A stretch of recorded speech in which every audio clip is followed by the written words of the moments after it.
بسم اللہ الرحمن الرحیم۔ خلافت و ملوکیت، سید ابوالعالیٰ مودودی، باب چہارم، دوسرا مرحلہ۔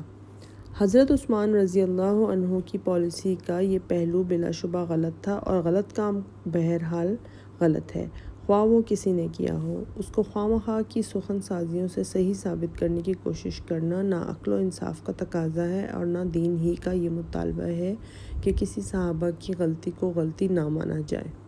مگر واقعہ یہ ہے کہ اس ایک پہلو کو چھوڑ کر باقی جملہ پہلوؤں سے ان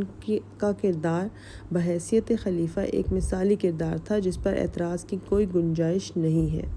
علاوہ بری ان کی خلافت میں بحیثیت مجموعی خیر اس قدر غالب تھی اور اسلام کی سربلندی کا اتنا بڑا کام ان کے عہد میں ہو رہا تھا کہ ان کی پالیسی کے اس خاص پہلو سے غیر مطمئن ہونے کے باوجود عام مسلمان پوری مملکت میں کسی جگہ بھی ان کے خلاف بغاوت کا خیال تک دل میں لانے کے لیے تیار نہ تھے۔ ایک مرتبہ بصرے میں ان کے گورنر سید بن الاس کے طرز عمل سے ناراض ہو کر کچھ لوگوں نے بغاوت برپا کرنے کی کوشش کی تو عوام نے ان کا ساتھ نہ دیا، اور جب حضرت عثمان رضی اللہ تعالیٰ عنہ کی طرف سے حضرت ابو موسیٰ اشعری رضی اللہ عنہ نے لوگوں کو بیعت کی تجدید کے لیے پکارا تو لوگ بغاوت کے علمبرداروں کو چھوڑ کر بیعت کے لیے ٹوٹ پڑے۔ یہی وجہ ہے کہ جو مختصر سا گروہ ان کے خلاف شورش برپا کرنے اٹھا، اس نے بغاوت کی دعوت عام دینے کے بجائے سازش کا راستہ اختیار کیا۔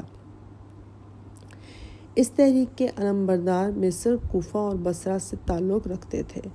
انہوں نے باہم خط و کتابت کر کے خفیہ طریقے سے یہ طے کیا کہ اچانک مدینہ پہنچ کر حضرت عثمان رضی اللہ تعالیٰ عنہ پر دباؤ ڈالے۔ انہوں نے حضرت عثمان رضی اللہ تعالیٰ عنہ کے خلاف الزامات کی ایک طویل فہرست مرتب کی جو زیادہ تر بالکل بے بنیاد یا ایسے کمزور الزامات پر مشتمل تھی جس کے معقول جوابات دیے جا سکتے تھے اور بعد میں دیے بھی گئے۔ پھر باہمی قرارداد کے مطابق یہ لوگ، جن کی تعداد 2000 سے زیادہ نہ تھی، مصر، کوفہ اور بصرہ سے بیک وقت مدینہ پہنچے۔ یہ کسی علاقے کے بھی نمائندے نہ تھے بلکہ ساز باز سے انہوں نے ایک اپنی پارٹی بنائی تھی۔ جب یہ مدینہ کے باہر پہنچے تو حضرت علی رضی اللہ عنہ، حضرت طلحہ رضی اللہ تعالیٰ عنہ اور حضرت زبیر رضی اللہ تعالیٰ عنہ کو انہوں نے اپنے ساتھ ملانے کی کوشش کی، مگر تینوں بزرگوں نے ان کو جھڑک دیا، اور حضرت علی رضی اللہ تعالیٰ عنہ نے ان کے ایک ایک الزام کا جواب دے کر حضرت عثمان رضی اللہ تعالیٰ عنہ کی پوزیشن صاف کی۔ مدینہ کے مہاجرین اور انصار بھی، جو دراصل اس وقت مملکت اسلامیہ میں اہل حل و عقد کی حیثیت رکھتے تھے اور اس کے ہمنوا بننے کے لیے تیار نہ ہوئے، مگر یہ لوگ اپنی ضد پر قائم رہے اور بالآخر انہوں نے مدینہ میں گھس کر حضرت عثمان رضی اللہ تعالیٰ عنہ کو گھیر لیا۔ ان کا مطالبہ یہ تھا کہ حضرت عثمان رضی اللہ تعالیٰ عنہ خلافت سے دستبردار ہو جائیں۔ حضرت عثمان کا جواب یہ تھا کہ میں تمہاری ہر اس شکایت کو دور کرنے کے لیے تیار ہوں جو صحیح اور جائز ہو، مگر تمہارے کہنے سے میں معزول نہیں ہو سکتا۔ اس پر ان لوگوں نے 40 روز تک ایک ہنگامہ عظیم برپا کیے رکھا، جس کے دوران میں ایسی حرکات ان سے سرزد ہوئیں جو مدینۃ الرسول اللہ صلی اللہ علیہ وآلہ وسلم نے اس سے پہلے کبھی پہلے نہ دیکھی گئی تھیں۔ حتیٰ کہ انہوں نے ام المومنین حضرت حبیبہ رضی اللہ تعالیٰ عنہا کی توہین کی، اور حضرت عائشہ رضی اللہ تعالیٰ عنہا یہ کہہ کر مدینہ سے مکہ چلی گئیں کہ اس طوفان بدتمیزی میں کیا میں بھی اپنی توہین کراؤں؟ آخر کار ان لوگوں نے ہجوم کر کے سخت ظلم کے ساتھ حضرت عثمان رضی اللہ عنہ کو شہید کر دیا۔ 3 دن تک ان کا جسد مبارک تدفین سے محروم رہا، اور قتل کرنے کے بعد ظالموں نے ان کا گھر بھی لوٹ لیا۔ یہ صرف حضرت عثمان رضی اللہ تعالیٰ عنہ پر نہیں، خود اسلام اور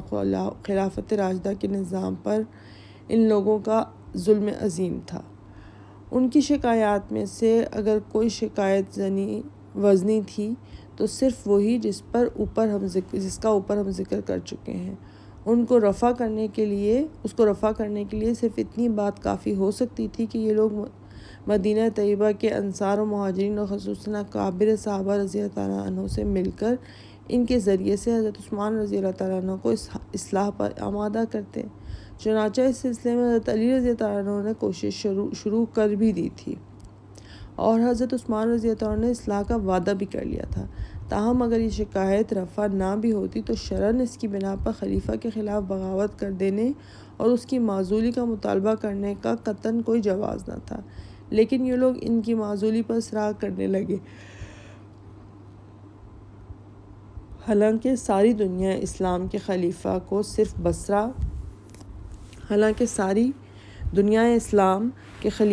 صرف بصرہ اور کوفہ اور مصر کے 2000 آدمی جو خود اپنے علاقے کے نمائندے بھی نہ تھے معزول کرنے یا اس سے معزولی کا مطالبہ کرنے کا کوئی حق نہ رکھتے تھے۔ انہیں خلیفہ کے انتظام پر اعتراض کا حق ضرور تھا، وہ شکایت پیش کرنے کے حقدار بھی تھے اور اپنی شکایات کے ازالے کا مطالبہ بھی وہ کر سکتے تھے، مگر یہ حق ہرگز نہیں پہنچتا تھا کہ اہل حل و عقد نے اس وقت کے دستور اسلام کے مطابق جس شخص کو خلیفہ بنایا تھا اور جسے دنیا کے سب مسلمان خلیفہ مان رہے تھے، اس کے خلاف یہ چند آدمی بغاوت کر دیتے اور کسی نمائندہ حیثیت کے بغیر محض اپنے اعتراضات کی بنیاد پر اس کی معزولی کا مطالبہ کرتے۔ قطع نظر اس سے کہ ان کے اعتراضات وزنی تھے یا غیر وزنی، پھر انہوں نے اس زیادتی پر بھی بس نہ کیا بلکہ تمام شرعی حدود سے تجاوز کر کے خلیفہ کو قتل کر دیا اور ان کا گھر لوٹ لیا۔ حضرت عثمان رضی اللہ تعالیٰ عنہ کے جن کاموں کو وہ اپنے نزدیک گناہ سمجھتے تھے، وہ اگر گناہ تھے بھی تو وہ شریعت کی روح سے کوئی شخص انہیں ایسا گناہ ثابت نہیں کر سکتا کہ اس پر کسی مسلمان کا خون حلال ہو جائے۔ یہی بات حضرت عثمان رضی اللہ عنہ نے اپنی ایک تقریر میں ان سے فرمائی تھی کہ شریعت میں تو ایک آدمی چند متعین جرائم سے مستوجب قتل ہوتا ہے، میں نے ان میں سے کوئی جرم بھی نہیں کیا ہے، پھر کس بنا پر تم میرا خون اپنے لیے حلال کیے بیٹھے ہو؟ مگر جو لوگ شریعت کا نام لے کر ان پر معترض تھے، انہوں نے خود شریعت کا کوئی لحاظ نہ کیا اور ان کا خون ہی نہیں ان کا مال بھی اپنے اوپر حلال کر لیا۔ اس مقام پر کسی شخص کو یہ شبہ لاحق نہ ہو کہ اہل مدینہ ان لوگوں کے اس فعل پر راضی تھے۔ واقعہ یہ ہے کہ یہ لوگ اچانک مدینہ پہنچ گئے اور انہوں نے اہم ناکوں پر قبضہ کر کے ایک حد تک اہل شہر کو بے بس کر دیا تھا۔ علاوہ بری وہاں کسی کو یہ خیال بھی نہ تھا کہ یہ لوگ قتل جیسے گناہ عظیم کا واقعی ارتکاب کر بیٹھیں گے۔ مدینہ والوں کے لیے تو یہ انتہائی غیر متوقع حادثہ تھا جو بجلی کی طرح ان پر گرا، اور بعد میں وہ اس پر سخت نادم ہوئے کہ ہم نے مدافعت میں اتنی تقصیر کیوں کی۔ سب سے بڑھ کر یہ کہ حضرت عثمان رضی اللہ عنہ خود اس امر سے مانع تھے کہ ان کے اقتدار کو بچانے کے لیے مدینہ رسول اللہ صلی اللہ علیہ وآلہ وسلم میں مسلمان ایک دوسرے سے لڑیں۔ وہ تمام صوبوں سے فوجیں بلا کر محاصرین کی تکہ بوٹی کرا سکتے تھے، مگر انہوں نے اس سے پرہیز کیا۔ حضرت زید رضی اللہ عنہ بن ثابت نے ان سے کہا کہ تمام انصار آپ کی حمایت میں لڑنے کے لیے تیار ہیں، مگر انہوں نے فرمایا کہ انما القتال فلا، کہ اما القتال فلا۔ حضرت ابو ہریرہ رضی اللہ تعالیٰ عنہ اور حضرت عبداللہ بن زبیر رضی اللہ عنہ نے بھی حضرت ابو ہریرہ اور حضرت عبداللہ بن زبیر رضی اللہ عنہما سے بھی انہوں نے کہا کہ میں لڑنے کے لیے تیار نہیں ہوں۔ ان کے محل میں 700 آدمی لڑنے مرنے کے لیے موجود تھے، مگر انہیں بھی وہ آخر وقت تک روکتے ہی رہے۔ حقیقت یہ ہے کہ اس انتہائی نازک موقع پر حضرت عثمان رضی اللہ تعالیٰ عنہ نے وہ طرز عمل اختیار کیا جو ایک خلیفہ اور ایک بادشاہ کے فرق کو صاف صاف نمایاں کر کے رکھ دیتا ہے۔ ان کی جگہ کوئی بادشاہ ہوتا تو اپنے اقتدار کو بچانے کے لیے کوئی بازی کھیل جانے میں اسے کوئی شرم نہ ہوتی۔ اس کی طرف سے اگر مدینہ کی اینٹ سے اینٹ بچ جاتی، انصار و مہاجرین کا قتل عام ہو جاتا، ازواج مطہرات کی توہین ہوتی اور مسجد نبوی صلی اللہ علیہ وآلہ وسلم بھی مسمار ہو جاتی تو وہ کوئی پرواہ نہ کرتا، مگر وہ خلیفہ راشد تھے۔ انہوں نے سخت سے سخت لمحوں میں بھی اس بات کو ملحوظ رکھا کہ خدا ترس فرما روا اپنے اقتدار کی حفاظت کے لیے کہاں تک جا سکتا ہے اور کس حد پر پہنچ کر اسے رک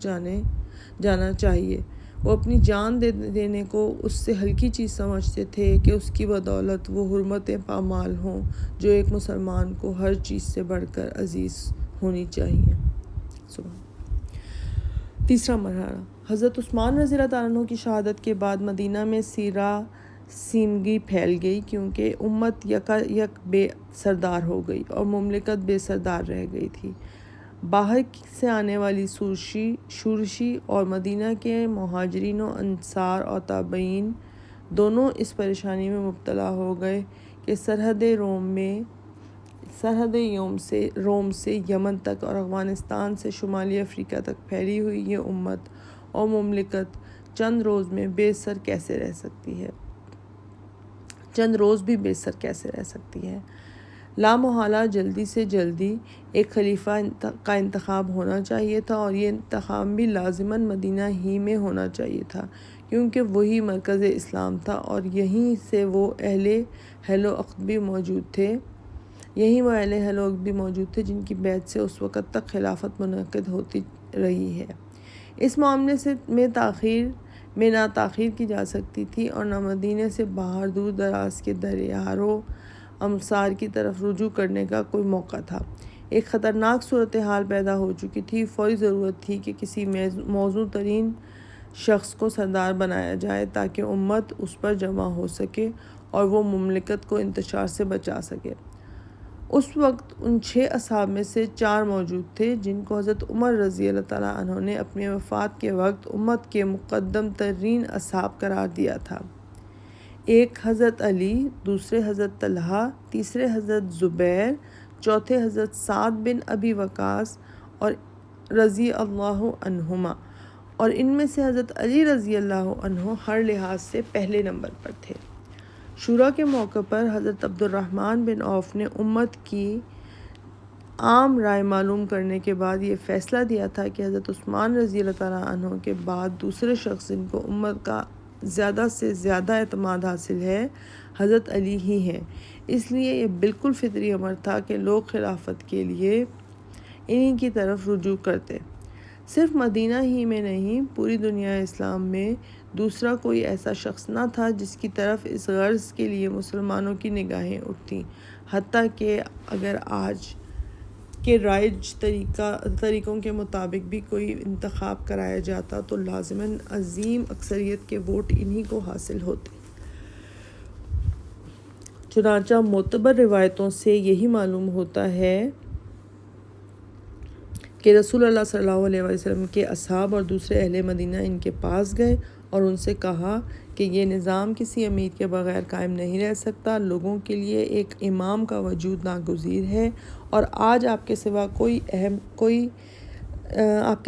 ہم کوئی ایسا شخص نہیں پاتے جو اس منصب کے لیے آپ سے زیادہ مستحق ہو، نہ سابق خدمات کے اعتبار سے اور نہ رسول اللہ صلی اللہ علیہ وسلم کے ساتھ قرب کے اعتبار سے۔ انہوں نے انکار کیا اور لوگ اصرار کرتے رہے۔ آخرکار انہوں نے کہا،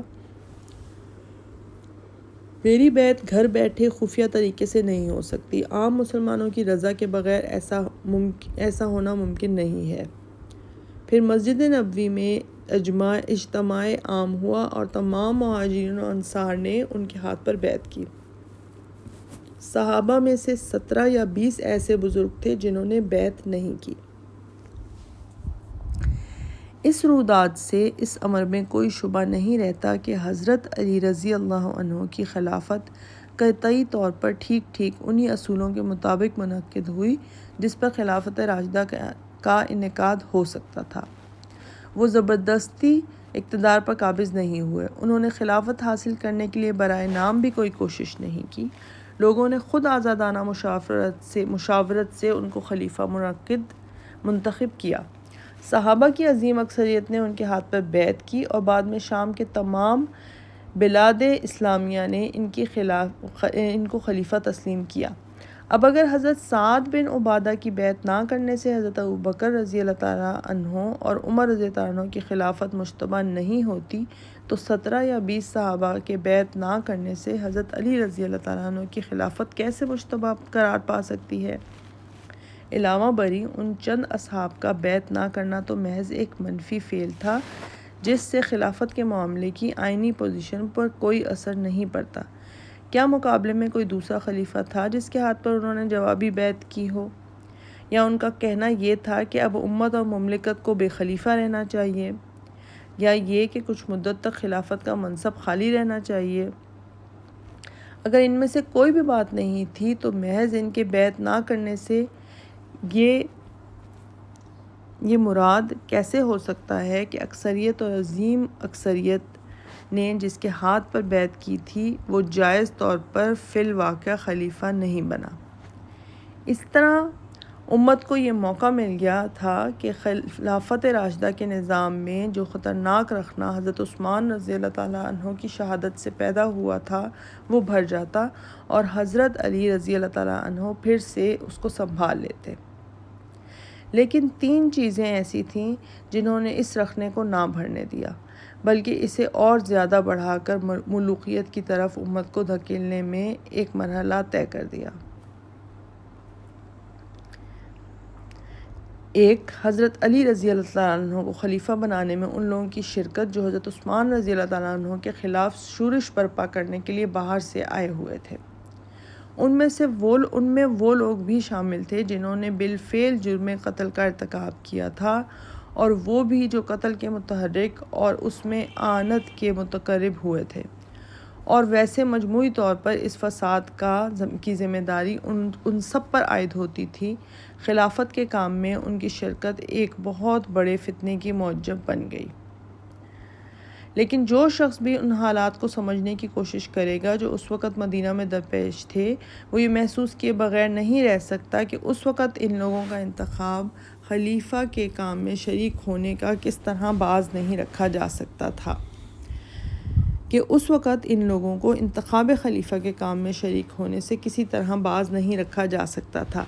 پھر بھی ان کی شرکت کے باوجود جو فیصلہ ہوا وہ بجائے خود ایک صحیح فیصلہ تھا، اور اگر امت کے تمام بااثر اصحاب اتفاق رائے کے ساتھ حضرت علی رضی اللہ تعالیٰ عنہ کے ہاتھ مضبوط کر دیتے تو یقیناً قاتلین عثمان رضی اللہ عنہ کیفر کردار کو پہنچا دیے جاتے اور فتنے کی یہ صورت جو بدقسمتی سے رونما ہو گئی تھی بآسانی ختم ہو جاتی۔ دوسرے، بعض اکابر صحابہ کا حضرت علی رضی اللہ عنہ کی بیعت سے الگ رہنا، یہ طرز عمل اگرچہ ان بزرگوں نے انتہائی نیک نیتی کے ساتھ محض فتنے سے بچنے کی خاطر اختیار فرمایا تھا، لیکن بعد کے واقعات نے ثابت کر دیا کہ جس فتنے سے وہ بچنا چاہتے تھے اس سے بدرجہ زیادہ بڑے فتنے میں ان کا یہ فعل الٹا مددگار بھی بن گیا۔ وہ بہرحال امت کے نہایت بااثر لوگ تھے، ان میں سے ہر ایک ایسا تھا جس پر ہزاروں مسلمانوں کو اعتماد تھا۔ ان کی علیحدگی نے بہت لوگوں کو شک میں ڈال دیا، اور خلافت راشدہ کے نظام کو اثر نو بحال کرنے کے لیے جس دل جمعی کے ساتھ امت کو حضرت علی رضی اللہ عنہ کے ساتھ تعاون کرنا چاہیے تھا، جس کے بغیر وہ اس کام کو انجام نہ دے سکتے تھے، وہ بدقسمتی سے حاصل نہ ہو سکی۔ تیسرے، حضرت عثمان رضی اللہ عنہ کے خون کا مطالبہ، جسے لے کر 2 طرف سے 2 فریق اٹھ کھڑے ہوئے۔ ایک طرف حضرت عائشہ رضی اللہ عنہا اور حضرات طلحہ و زبیر رضی اللہ عنہما، اور دوسری طرف حضرت معاویہ رضی اللہ عنہ۔ ان دونوں فریقوں کے مرتبہ و مقام اور جلال قدر کا احترام ملحوظ رکھتے ہوئے بھی یہ کہے بغیر چارہ نہیں کہ دونوں کی پوزیشن آئینی حیثیت سے کسی طرح درست نہیں مانی جا سکتی۔ ظاہر ہے کہ یہ جاہلیت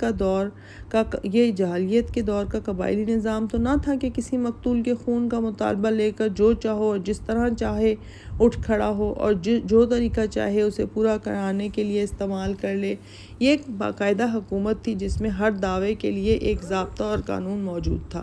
خون کا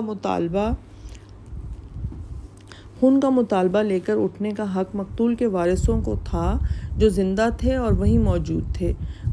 حکومت اگر مجرموں کو پکڑنے اور اس پر مقدمہ چلانے میں دانستہ واقعی دانستہ ہی تساہل کر رہی تھی تو بلا شبہ دوسرے لوگ اس سے انصاف کا مطالبہ کر سکتے تھے، لیکن کسی حکومت سے انصاف کے مطالبے کا یہ کون سا طریقہ ہے اور شریعت میں کہاں اس کی نشاندہی کی جا سکتی ہے کہ آپ سرے سے اس حکومت کو جائز حکومت ہی اس وقت تک نہ مانیں جب تک وہ آپ کے اس مطالبے کے مطابق عمل درآمد نہ کر دے۔ حضرت علی رضی اللہ عنہ اگر جائز خلیفہ تھے ہی نہیں تو پھر ان سے اس مطالبے کا آخر معنی کیا تھا کہ وہ مجرموں کو پکڑیں اور سزا دیں؟ کیا وہ کوئی قبائلی سردار تھے جو کسی قانونی اختیار کے بغیر جسے چار میں چاہیں پکڑیں اور سزا دے ڈالیں؟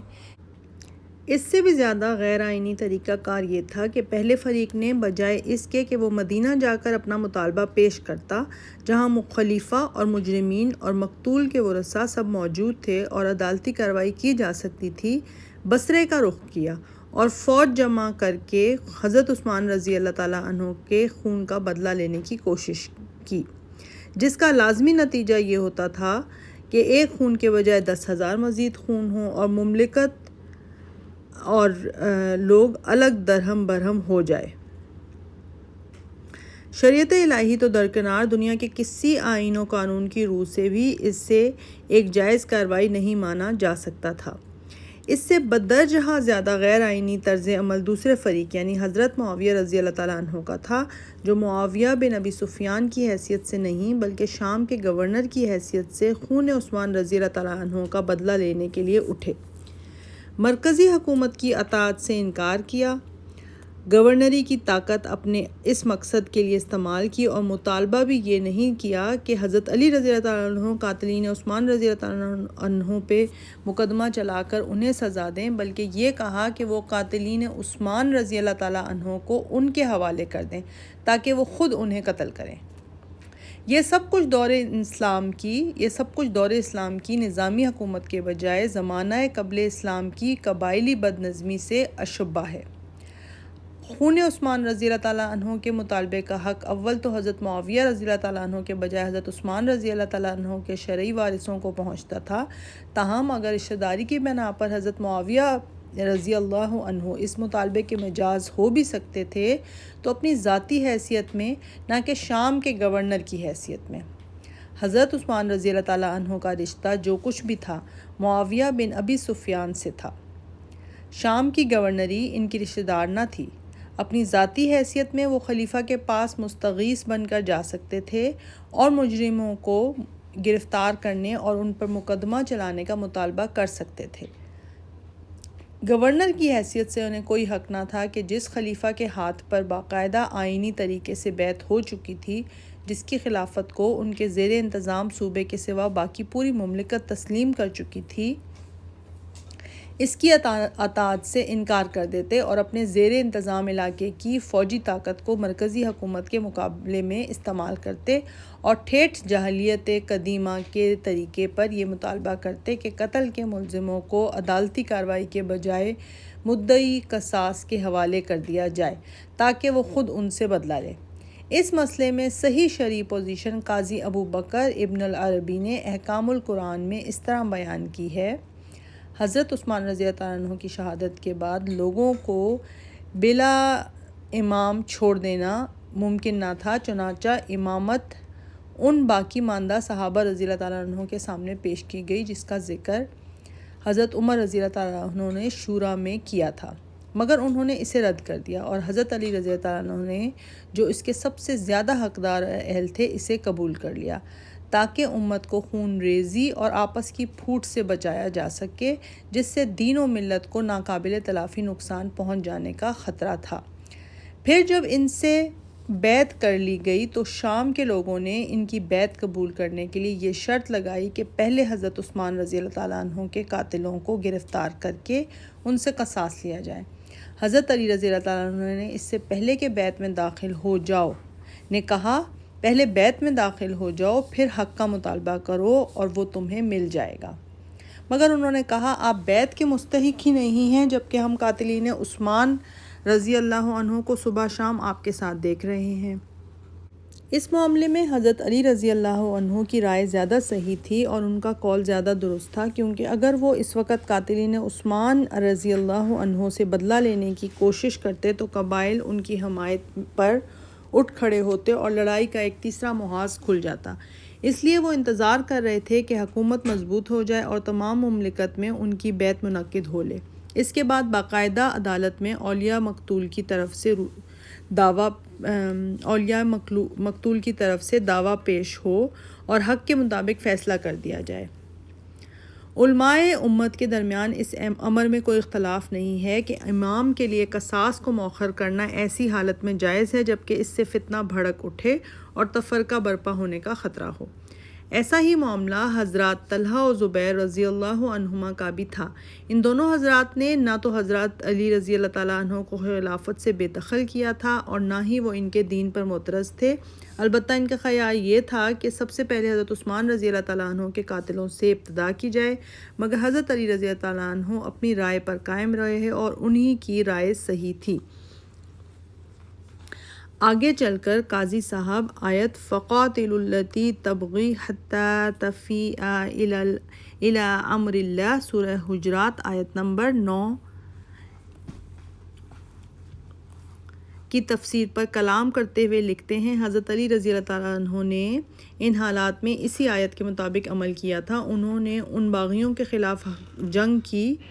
جو امام پر اپنی رائے مسلط کرنا چاہتے تھے اور ایسا مطالبہ کر رہے تھے جس کا انہیں حق نہ تھا۔ ان کے لیے صحیح طریقہ یہ تھا کہ وہ حضرت علی کی بات مان لیتے اور اپنا مطالبہ قصاص عدالت میں پیش کر کے قاتلین پر مقدمہ ثابت کرتے۔ اگر ان لوگوں نے یہ طریقہ کار اختیار کیا ہوتا اور پھر حضرت علی رضی اللہ عنہ مجرموں سے بدلہ نہ لیتے تو انہیں کشمکش کرنے کی بھی ضرورت نہ ہوتی، عامہ مسلمین خود ہی حضرت علی رضی اللہ تعالیٰ عنہ کو معزول کر دیتے۔ چوتھا مرحلہ، یہ 3 رخنے تھے جن کے ساتھ حضرت علی رضی اللہ تعالیٰ عنہ نے خلافت راشدہ کی زمام کار اپنے ہاتھ میں لے کر کام شروع کیا۔ ابھی انہوں نے کام شروع کیا ہی تھا کہ شورش برپا کرنے والے 2000 آدمیوں کی جمعیت مدینے میں موجود تھی کہ حضرات طلحہ و زبیر رضی اللہ عنہما چند دوسرے اصحاب کے ساتھ ان سے جا ملے اور کہا، ہم نے اقامت حدود کی شرط پر آپ سے بیعت کی ہے، اب آپ ان لوگوں سے قصاص لیجئے جو حضرت عثمان رضی اللہ تعالیٰ عنہ کے قتل میں شریک تھے۔ حضرت علی رضی اللہ تعالیٰ عنہ نے جواب دیا، بھائیو، جو کچھ آپ جانتے ہیں اس سے میں بھی ناواقف نہیں ہوں، مگر میں ان لوگوں کو کیسے پکڑوں جو اس وقت ہم پر قابو یافتہ ہیں، نہ کہ ہم ان پر؟